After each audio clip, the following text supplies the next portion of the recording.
This little boy felt like he was seriously ill, but the nurse asked him to wait in line for registration. Feeling helpless, Noah turned to leave, but suddenly he collapsed on the ground. He was quickly rushed to the emergency room. The nurse found a boarding pass in his pocket, and when Lisa saw the information on it, she immediately instructed the medical staff to stop. She asked everyone to put on masks and then called the attending physician. It turned out that Noah had arrived in the United States from Africa, and his symptoms closely resembled those of Ebola virus infection. Noah was then taken to an isolation ward, and all medical staff were required to wear protective gear. They needed to confirm whether Noah was infected with the Ebola virus. At that moment, an FBI agent arrived at the hospital. According to intelligence, they had learned that a spy had smuggled an Ebola-infected patient from Libya in Africa to the US. The hospital had just admitted a patient who was suspected of being infected with the virus, so the agent said they needed to question Noah. The agent went to the ward to interrogate Noah. Noah explained that someone had told him that he could make a lot of money by setting up a stall in New York. As long as Noah shared part of the earnings, the person would provide him with goods and a round-trip ticket to the US. Before coming to New York,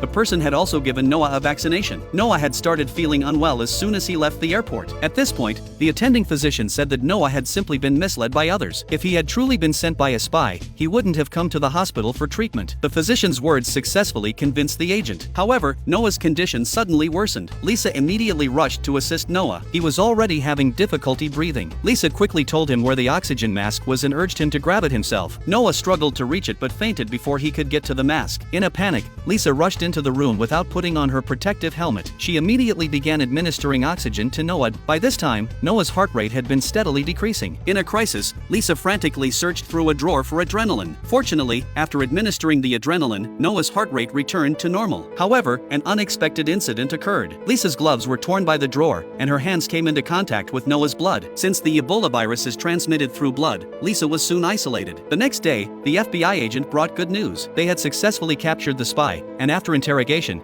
they discovered that the spy had mistaken Lassa virus for the Ebola virus. The virus injected into Noah's body was actually Lassa virus. Though the Lassa virus can be fatal, it is treatable if addressed promptly. Everyone at the scene broke into applause, relieved for Noah and deeply impressed by Lisa's bravery.